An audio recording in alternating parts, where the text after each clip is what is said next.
The National Bureau of Investigation, or NBI, concludes Master Sergeant Daniel Florendo Jr. murdered former soldier Winston Ragos and planted evidence in the crime scene in Quezon City in April. The Bureau files complaints of murder, perjury, and planting of evidence against Florendo. Murder is a non-bailable offense. The Quezon City Police District earlier sued Florendo, one of its own, only for homicide, which is bailable. The QCPD also did not file a complaint against him for planting evidence. Florendo shot dead mentally ill Ragos near a control point in Quezon City on April 21 following an argument over quarantine protocol. A gun was found inside Ragos' bag after the incident. The Philippine police planted guns to support their nanlaban or fought-back narrative against drug suspects killed in operations. This conclusion was contained in the United Nations Human Rights Office or OHCHR report released Thursday, June 4. In the explosive report, OHCHR identified 7 handguns with unique serial numbers, and each handgun appeared in at least 2 separate crime scenes.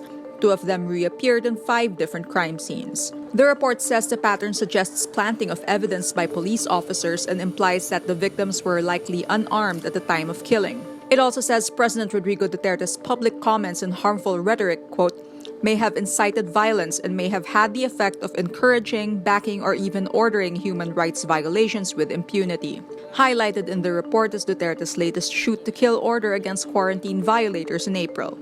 I will not hesitate. My orders are sa pulis pati military, pati mga barangay na pagka ginulo at nagkaroon ng okasyon na lumaban at ang buhay ninyo ay nalagay sa alanganin, shoot them dead. Tindan niya, patay. Kaysa maggulo kayo dyan, di ilibing ko na kayo. The United Nations report also says Duterte's overarching focus on countering real and inflated national security threats resulted in grave human rights violations. There is a lack of progress in cases filed before the Office of the Ombudsman, showing there is little to no accountability over the killings. The report came after a resolution adopted by the UN Human Rights Council in July 2019, which asked UN Rights Chief Michelle Bachelet to write and present the report to the UNHCR's 44th session this June.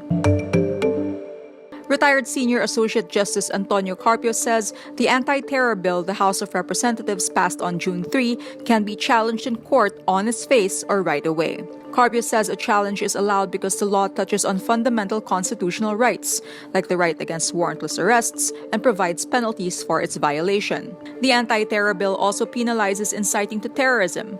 Carpio says freedom of speech is involved and thus facial challenge should be allowed. Meantime, a comprehensive report from the United Nations Human Rights Council touches on the bill. The report says the vague definitions in the bill may violate the principle of legality and is even more problematic than the current Human Security Act it seeks to replace. Lawmakers from Mindanao who experienced terrorism by violent extremists firsthand earlier rejected the anti-terror bill.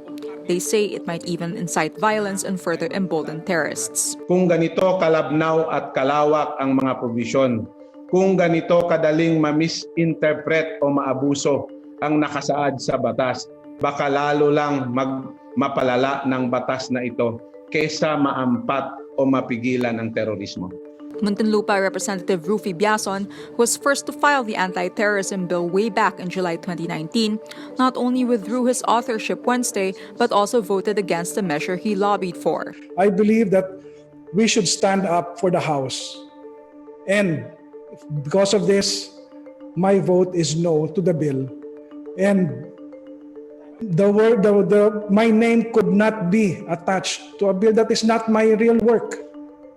So my withdrawal to the as author of the measure is another thing that I would like to present to the House.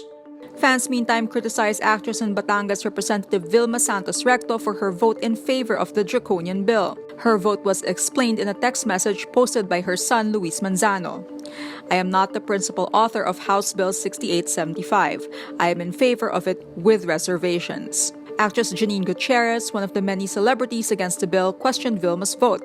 If it was a yes with reservations, wouldn't it have been better to just say no until the things that concern you are solved or removed? Others call the lawmaker out for going against the spirit of her movies Sister Stella L and Dekada 70.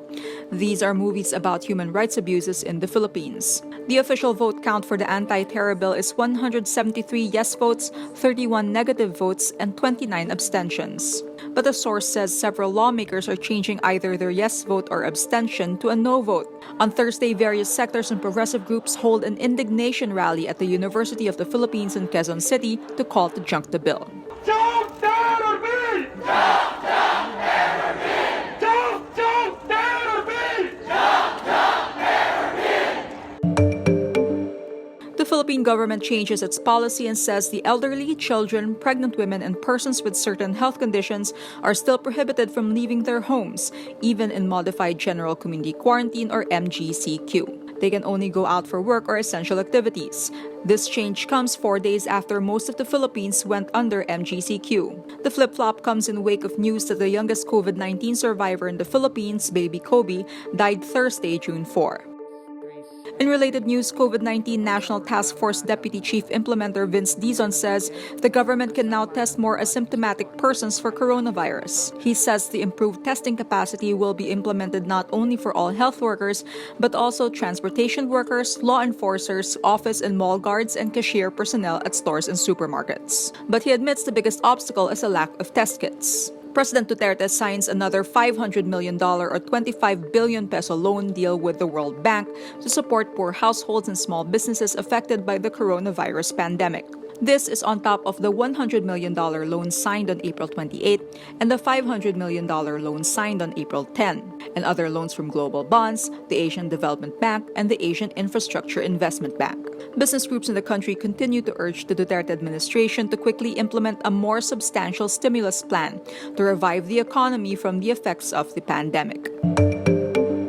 Former Miss Universe title holders Catriona Gray and Pia Wurtzbach expressed their views against the recently approved anti-terror bill on Twitter. Catriona posts #JunkTerrorBill with a quote from the National Union of Journalists of the Philippines saying, "If a law to fight terrorism is to be contemplated, let the respect and defense of human rights be the paramount consideration." Pia meantime uses #activism is not terrorism after admitting she was never confident to speak up about politics because she felt like she didn't know enough. She tweets, "But I realized that I need my voice back and I need to use it.